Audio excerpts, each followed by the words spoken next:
नमस्कार दोस्तों। देश और दुनिया में जितने भी लोग सोशल मीडिया पर सक्रिय हैं, ट्विटर और फेसबुक पर सक्रिय हैं, वो एक नाम से जरूर परिचित होंगे। एक ऐसी वेबसाइट जो फैक्ट चेक करती है, एक ऐसी वेबसाइट जो देश दुनिया में कहीं भी अगर गलत खबर चलती है, गलत वीडियो को वायरल किया जाता है या वीडियो का रेफरेंस काटकर गलत तरीके से उसे प्रसारित किया जाता है, तो उसका वो वेबसाइट फैक्ट चेक करती है और हकीकत बताती है। उस वेबसाइट का नाम है ऑल्ट न्यूज, ALT न्यूज। और मैं इस वेबसाइट को कम से कम 3-4 सालों से इसी रूप से जानता हूं, लेकिन आज ऑल्ट न्यूज के संस्थापकों में से एक को फाउंडर मोहम्मद जुबैर को दिल्ली पुलिस ने गिरफ्तार किया है। आरोप है कि उनके ट्वीट से धार्मिक भावनाएं भड़की हैं। क्या है मामला, आगे बताऊं इससे पहले दिल्ली पुलिस ने उन्हें गिरफ्तार किया। किसी और मामले में पूछताछ के लिए उन्हें बुलाया गया, सम्मन पर वो पहुंचे और उसके बाद उन्हें किसी दूसरे मामले में गिरफ्तार किया गया, ऐसा कहा जा रहा है। अब उन्हें किसी अज्ञात स्थान पर ले जाया गया और कल उनकी पेशी होगी।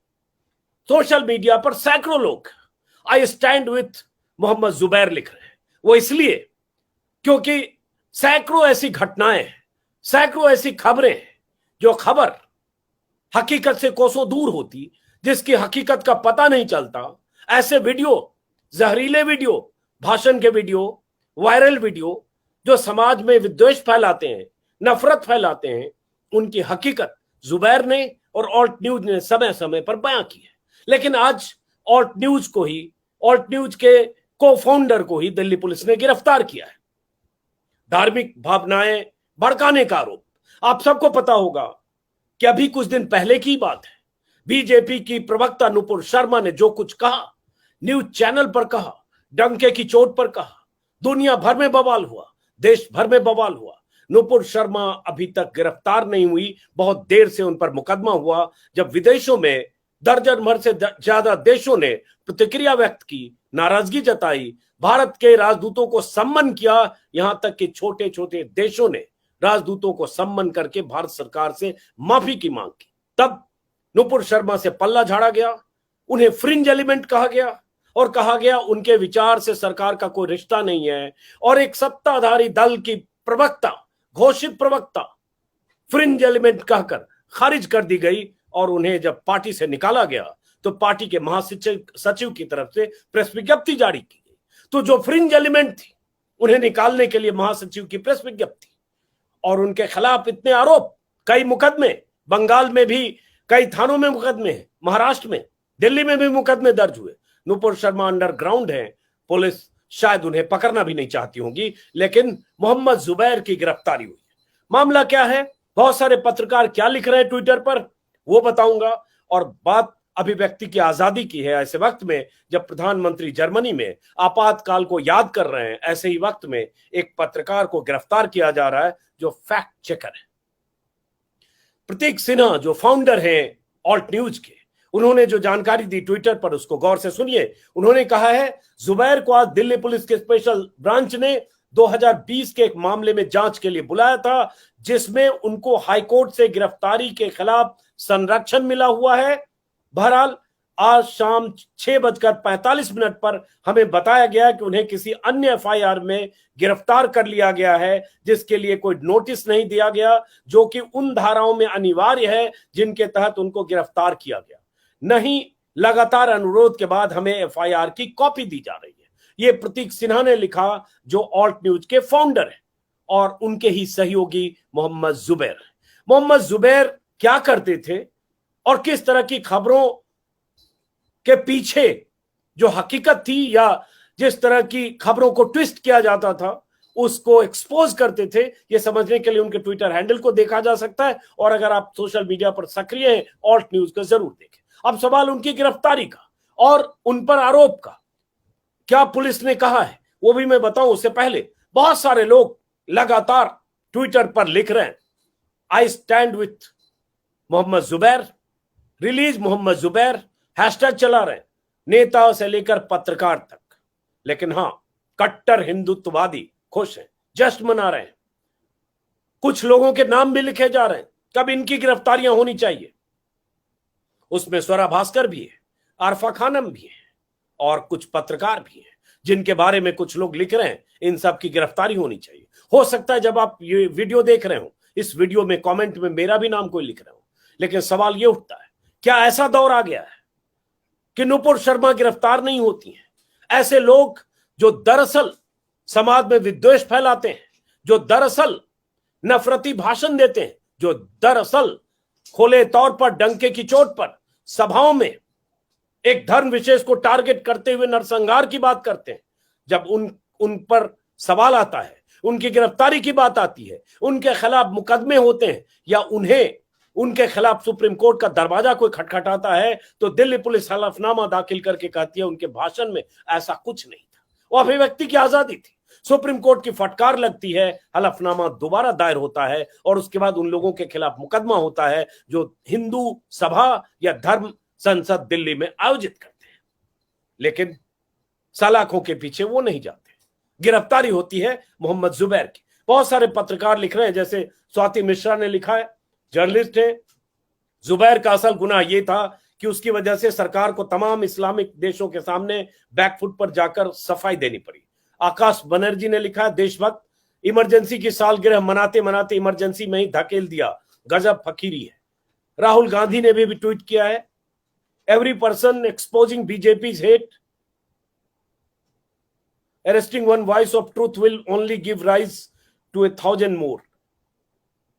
साइमा आरजे है, उन्होंने लिखा है, लक्ष्मण यादव ने लिखा है, जुबैर के काम को बहुत करीब से देखा है, झूठ के आतताई, दम्भी और सरकारी दौर में जुबैर सच को खोजने का तकनीकी और सामाजिक जिम्मेदारी का काम करते रहे, इसलिए झूठों की आंख में लंबे वक्त तक चुभते रहे। आज उन्हें गिरफ्तार किया गया। आदेश रावल पत्रकार हैं, उन्होंने लिखा है, दिल्ली पुलिस में धार्मिक भावनाएं भड़काने के आरोप में जुबैर को गिरफ्तार किया है। संस्थान खबर की विश्वसनीयता के बारे में दर्शकों को बताता रहा है। अवधेश कुमार ने लिखा है, धार्मिक भावनाएं भड़काने के मामले में गिरफ्तारी नुपुर शर्मा की होनी थी, लेकिन उनसे पहले दिल्ली पुलिस ने मोहम्मद जुबैर को गिरफ्तार कर लिया है। कैसी भावनाएं भड़क रही हैं या सुलग रही हैं? सौरभ शुक्ला एनडीटीवी के जर्नलिस्ट हैं, उन्होंने लिखा है, फ्री स्पीच का मतलब और मायने बदल गए हैं। दिल्ली पुलिस ने नुपुर शर्मा, ओवैसी और टीवी पर जहर उगलने वालों पर भी एफआईआर की थी, पर आज तक उस एफआईआर में किसी को पूछताछ के लिए नहीं बुलाया गया। पर जहर उगलने वालों की पोल खोलने वाले मोहम्मद जुबैर को गिरफ्तार कर लिया गया। मनोज कुमार झा सांसद हैं राज्यसभा के आरजेडी के, उन्होंने भी प्रतिक्रिया व्यक्त की है। Making hate speech is no crime but reporting exposing such speeches are criminal activities and that's why Mohammed Zubair has been arrested. Sanjay Ahirwal senior journalist रहे एनडीटीवी के, उन्होंने लिखा है, साफ है डर रहे हैं मोदी शाह बीजेपी मोहम्मद जुबैर से। Release Mohammed Zubair. DigiPub एक जो डिजिटल प्लेटफॉर्म से उनकी संस्था है, डीजी पब ने भी निंदा की है इस गिरफ्तारी की जो मोहम्मद जुबैर की हुई। और इस बीच दिल्ली पुलिस का एक बयान है जिसमें दिल्ली पुलिस ने बताया है कि क्या उनके खिलाफ मामला था और कैसे उन्हें पूछताछ के लिए बुलाया गया और उसके बाद उन्होंने पूछताछ में सहयोग नहीं किया, उन्होंने वो जानकारी नहीं दी और उसके बाद उनके खिलाफ सफिशिएंट एविडेंस थे, इसलिए उन्हें गिरफ्तार कर लिया गया और उन्हें कोर्ट में पेश किया जाएगा। ये 3 पैराग्राफ का दिल्ली पुलिस का एक बयान है। पुनीत कुमार सिंह ने लिखा है, जुबैर को किसी अज्ञात जगह पर ले गए हैं, न तो जुबैर के वकील न ही प्रतीक सिन्हा को उनकी गिरफ्तारी के बारे में पता है। दोनों लोग जुबैर के साथ पुलिस वैन में थे, पुलिस वालों की वर्दी पर कोई नेम टैग नहीं था।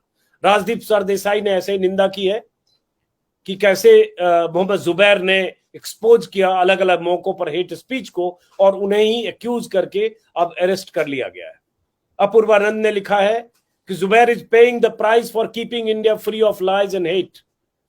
He keeps making us aware of the hate and violence our society has and its sources. तो ऐसे बहुत सारे लोग लिख रहे हैं और सब चिंता व्यक्त कर रहे हैं।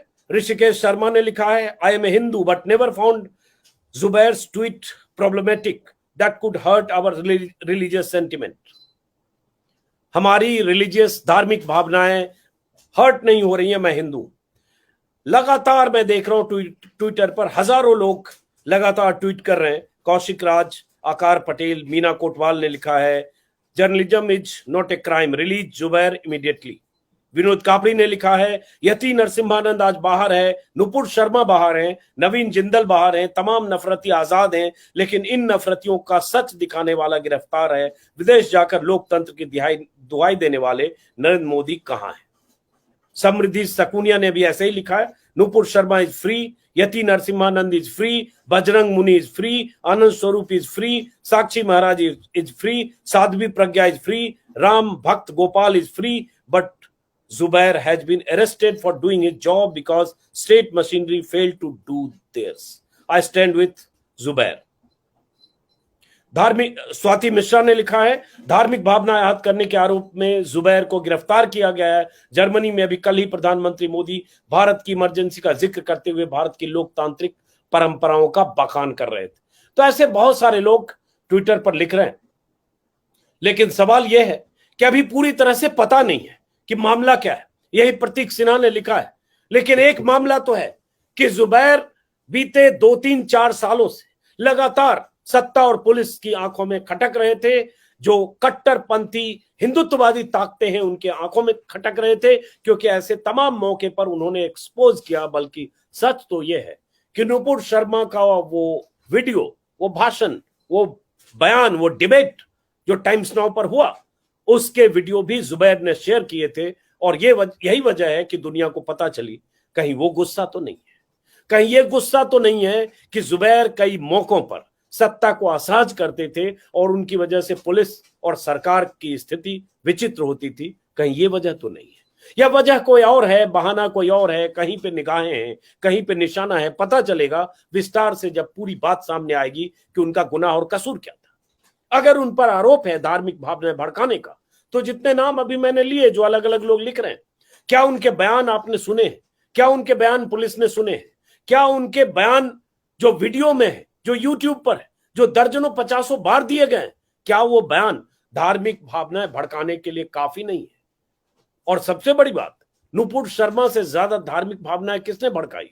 एक ऐसे बयान से जिससे भारत सरकार को अपने पांव खींचने पड़े, अपना पल्ला झाड़ना पड़ा, बयान देकर कहना पड़ा कि हम सभी धर्मों का सम्मान करते हैं। और नुपुर शर्मा का बयान एक फ्रिंज एलिमेंट का बयान, इससे बड़ी बात क्या होगी?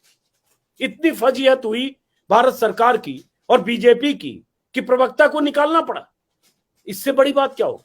लेकिन नुपुर शर्मा की गिरफ्तारी तो टिल नाउ, टिल डेट अभी तक नहीं हुई। कई राज्यों की पुलिस, कई राज्यों में उनके खिलाफ मुकदमे हैं। मुंबई पुलिस 2 बार लौट के चली गई है, कोलकाता पुलिस की तरफ से उन्हें 2 बार सम्मन दिया गया है, वहां वो पहुंची नहीं, वहां समय ले रही है। सवाल नुपुर शर्मा या किसी यति नरसिम्हानंद या ऐसे 2-4-10 लोगों का नहीं है। सवाल यह है कि क्या सेलेक्टिव टारगेट नहीं किया जा रहा है? सेलेक्टिव ढंग से, चूंकि सत्ता में है, सरकार में है, इसलिए जो लोग उन्हें असहज करते हैं वो टारगेट होते हैं, और जो लोग उनकी लाइन लेंथ के हिसाब से चलते हैं उन्हें पुलिस तलाशती रह जाती है। अगर उनके खिलाफ मुकदमे होते हैं तो बचाव के लिए पूरे इंतजाम होते हैं। और अगर सरकार बीजेपी की है, सरकार अगर सत्ताधारी दल जैसे दिल्ली में है, दिल्ली पुलिस अगर केंद्र सरकार के अधीन है, तो उनके खिलाफ उस तरह से मामले दर्ज नहीं होते जैसे जुबैर के खिलाफ हुए और किसी पुराने मामले में पूछताछ के लिए बुलाया और उनकी गिरफ्तारी हो गई। बहुत सारे लोग जो ट्विटर पर लिख रहे हैं उनकी चिंताएं वाजिब है, लेकिन जो लोग लिख रहे हैं मुझे पता है उन सबको भी गालियां पड़ रही है। मुझे पता है कि मैं जब ये वीडियो कर रहा हूं और जब ये ट्विटर और यूट्यूब पर अपलोड हो रहा होगा, अभी लाइव जा रहा है, तो दर्जनों लोग मुझे भी गाली दे रहे होंगे और सेलिब्रेट करेंगे, इंतजार करेंगे कि हम जैसे लोग भी कब गिरफ्तार हो। गुनाह क्या है हमारा? गुनाह क्या था जुबैर का?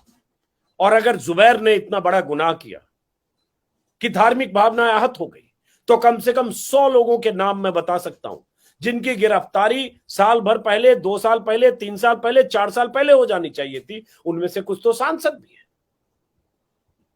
उनकी गिरफ्तारी तो हुई नहीं। इस देश में कौन क्या बोलकर निकल जाता है। महात्मा गांधी के खिलाफ आज भी एक बीजेपी के नेता ने बयान दिया, बाद में सफाई दी, जिसने कह दिया सुभाष चंद्र बोस की हत्या करवाई गई। कौन नहीं जानता है? साध्वी प्रज्ञा से लेकर किसको नहीं जानते? कौन क्या बोलता रहा? प्रधानमंत्री मन से, दिल से माफ नहीं करने की बात करते, उसके बाद भी किसी का क्या बिगड़ता है? कौन बोलना रुकता है? लेकिन एक फैक्ट चेकर जो अपनी ड्यूटी निभा रहा है, ऐसे वीडियो जो समाज और देश की छवि खराब करते हैं, जो गलत संदेश देते हैं, जो एक धर्म को टारगेट करते हैं या दो धर्मों के बीच नफरत की खाई चौड़ी करते हैं। अगर कोई शख्स बताता है कि ये वीडियो फला जगह का है, ये इंडिया का नहीं है, ये कहीं अफगानिस्तान का है, पाकिस्तान का है या बांग्लादेश का है, तो उस पर नजर होती है। अब जुबैर का क्या गुनाह है मुझे अभी विस्तार से पता नहीं है, ट्विटर पर जो देख रहा हूं उसे अंदाजा नहीं लग रहा है। उस गुनाह के बारे में जानने के बाद ज्यादा बात करना मुफीद होगा, लेकिन फिलहाल यह इतना बड़ा गुनाह था कि धार्मिक भावनाएं भड़की, और इतना बड़ा गुनाह था जैसे नुपुर शर्मा ने किया, और जिसकी वजह से 15 देशों में भारत सरकार की फजीहत हुई। 15 देशों में, छोटे छोटे देशों में, कतर और कुवैत जैसे देशों ने भारत के राजदूतों को बुलाया, उन्हें सांप्रदायिकता, उन्हें धर्मनिरपेक्षता का पाठ पढ़ाया, उन्हें लेक्चर दिया और कहा भारत सरकार को माफी मांगनी चाहिए, और 10 दिनों तक सन्नाटा था। लेकिन नुपुर शर्मा के खिलाफ एफआईआर दर्ज होने में कितनी देर हुई, और जब एफआईआर दर्ज हुई तो 3 दर्जन और लोग उसमें शामिल है, उसमें मोहम्मद जुबैर भी। क्या पता वो मामला है। मोहम्मद जुबैर पर सेक्शन 153 और 295 के तहत मामला दर्ज हुआ है। दो समुदायों के बीच नफरत फैलाने का मामला। दिल्ली पुलिस ने कहा है उनके खिलाफ पुख्ता सबूत हैं और पूछताछ में सहयोग नहीं कर रहे थे। पूरा मामला जैसे ही पता चलेगा वैसे मैं बताने की कोशिश करूंगा। कल सुबह फिर एक बार आप सबसे बात करूंगा, लेकिन फिलहाल बात चिंता की है। चिंता की बात इसलिए, हाथी के दांत खाने के और दिखाने के और है। विदेशों में आपातकाल की बात करते हैं और देश में उस बयान के 24 घंटे के भीतर गिरफ्तारी हो जाती है एक ऐसे शख्स की जो फैक्ट चेकर है, ऐसे शख्स की जिसकी फैक्ट चेकिंग स्ट्रेंथ के बहुत सारे लोग प्रशंसक हैं, मुरीद हैं। और मैं आज भी कहूंगा, ऑल्ट न्यूज जैसे संस्थान रहने और चलने चाहिए। पब्लिक सपोर्ट से चलता है और यह जरूरी है। मुझे, अगर मैं अब 3 सालों की बात करूं, आप में से जितने भी लोग हैं ईमानदारी से ऑल्ट न्यूज पर जाकर देखिए। मैं 3 साल की बात करूंगा, कम से कम 100 ऐसी खबरें हैं जिसके बारे में तथ्य या तथ्यात्मक तौर पर मुझे ऑल्ट न्यूज देखने के बाद ही पता चला, वरना कुछ और पता चलता। किसी और तरह से वीडियो वायरल हो रहा था, किसी और तरह का कंटेंट, किसी और तरह की तस्वीर, गलत ढंग से, गलत संदर्भ में, जिसका मतलब कुछ गलत हो सकता है, किसी की छवि खराब हो सकती है, या उसका असर समाज में, देश में, प्रदेश में गलत हो सकता है। ऐसी सैकड़ों मिसालें हैं। तो उसका गुनाह क्या था यह भी पता चलना बाकी है, लेकिन अंदाजा तो था, क्योंकि मुकदमा बजरंग मुनि ने भी किया था, यूपी में भी मुकदमा हुआ। जिनके बयान धर्म विशेष को टारगेट करते हुए सारी सीमाएं लांघ जाते हैं, उस बयान के आधार पर जिनके खिलाफ मुकदमे होने चाहिए, वो बयान लिखाते हैं जुबैर के खिलाफ, और जुबैर की गिरफ्तारी की तैयारियां होती हैं। उन्हें हाईकोर्ट से भी राहत नहीं मिलती है। लेकिन यहां जितने नाम गिनाए गए, उनके बयान, डासना में यहां रहते हैं जहां मैं रहता हूं, यहां से चंद किलोमीटर दूर, यति नरसिम्हानंद, उनके बयान आप यूट्यूब पर उनका नाम टाइप करिए, आपको कम से कम 1000 वीडियो मिलेंगे, जिसमें कम से कम 100 वीडियो ऐसे होंगे जो भारतीय कानून के हिसाब से उनके खिलाफ मुकदमा दर्ज करने के लिए काफी होंगे। ऐसे दर्जनों लोग हैं जो धर्म संसद करते हैं, हिंदुत्व के नाम पे सभाएं करते हैं, हिंदू राष्ट्र बनाने की शपथ लेते हैं, मरने, मारने और बलिदान देने की बात करते हैं। लेकिन उनके खिलाफ पुलिस की सख्ती नहीं दिखती तब जब बिना अनुमति के भी सभाएं कर लेते हैं। सुप्रीम कोर्ट में हलफनामा दायर करके पुलिस कहती है इनके बयान में ऐसा कुछ नहीं था। एक चर्चित किस्सा है, कुर्बान अली और पटना हाईकोर्ट की एक जस्टिस, रिटायर्ड जस्टिस ने सुप्रीम कोर्ट का दरवाजा खटखटाया था ऐसे ही लोगों के बयानों के खिलाफ, जो धर्म संसद दिल्ली, प्रयाग और हरिद्वार और अलग अलग जगहों पर धर्म संसद का आयोजन किया गया, जिसमें मुसलमानों के खिलाफ बहुत ही मरने मारने जैसे बयान दिए गए। लेकिन दिल्ली में जो कुछ कहा गया, मन से कहा गया, शपथ लेकर कहा गया कि हम मरने मारने के लिए तैयार रहेंगे, हिंदू राष्ट्र बनाने के लिए, दिल्ली पुलिस ने कहा इसमें ऐसा कुछ नहीं है। जब सुप्रीम कोर्ट के जस्टिस ने कहा कि क्या आपने बिना सोचे, बिना दिमाग लगाए हलफनामा दायर किया है, तब दोबारा हलफनामा दायर हुआ और केस हुआ। लेकिन गिरफ्तारी शायद नहीं हुई है, जुबैर की हुई है। फिलहाल दोस्तों, अगर आप चाहते हैं कि ऐसी आवाजें कुंद ना हो, तो आप सबको ऐसे लोगों के पक्ष में कम से कम सोशल मीडिया पर लिखना और बोलना चाहिए। क्या पता कल किसकी बारी हो, हम में से कोई भी हो सकता है। आज भी अगर मैंने कहा ना कि इस कमेंट बॉक्स में देखेंगे तो बहुत सारे लोगों के नाम लिखे जा रहे होंगे कि इनकी भी गिरफ्तारी होनी चाहिए। तो बहरहाल चिंता की भी बात है, लेकिन हौसला तो रखना होगा, बोलना तो होगा, कीमत तो चुकानी पड़ेगी। तो ठीक है, देखा जाएगा, जो सही लगेगा सही को सही कहेंगे, और जिसे भुगतना होगा भुगतने के लिए तैयार रहना होगा। चुप्पी आसान है, सरकार के लिए चालीसा पढ़ना सबसे आसान है, और सरकार के नैरेटिव का हिस्सा बनकर बहुत कुछ पाना तो उससे भी आसान है। लेकिन वो काम जोखिम भरा है, जो काम सत्ता को असहज करता है। फिलहाल इस वीडियो को खत्म करते हैं। उम्मीद है कि जुबैर को अदालत से राहत मिलेगी, उम्मीद है कि उनके साथ इंसाफ होगा। शुभ रात्रि, नमस्कार।